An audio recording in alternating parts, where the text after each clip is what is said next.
Herre Gud, suveræne skaber af himlene, af jorden, af alt, hvad der er og vil være.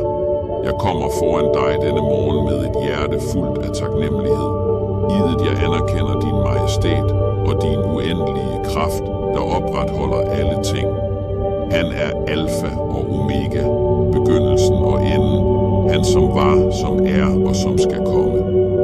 Hver ny morgen du giver mig, er et levende bevis på din nåde, og da jeg vågner på denne dag, føler jeg mig dybt velsignet over at være under din suveræne beskyttelse og omsorg. Som salmisten glædeligt og tillidsfuldt forkyndte, dette er dagen, som Herren har skabt. Lad os fryde os og glæde os over ham. Sandelig, Herre, jeg glæder mig, og jeg er glad, for jeg ved, at denne dag blev omhyggeligt formet af dine guddommelige hænder, og til dig sætter jeg min fulde lid til at leve den fuldt ud.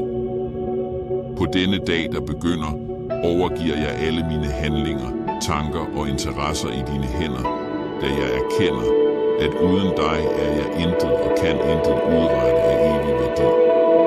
Jeg beder dig, Herre, om at lede mine skridt og oplyse min vej, så jeg ikke forvilder mig til højre eller venstre, men forbliver fast på den vej, der er ved at blive forberedt for mig.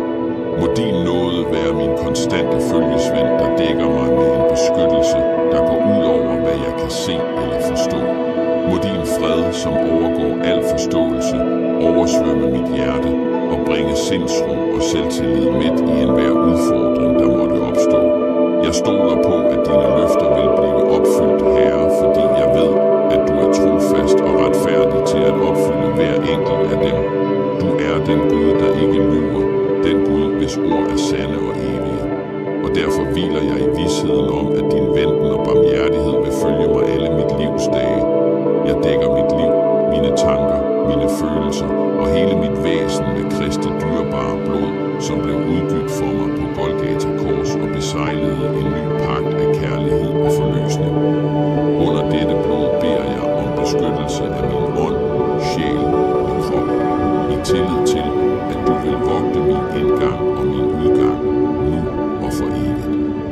Jeg underkaster dig, Herre, alle mine bekymringer, frygt og bekymringer, fordi jeg ved, at du tager dig af mig med ubetinget kærlighed.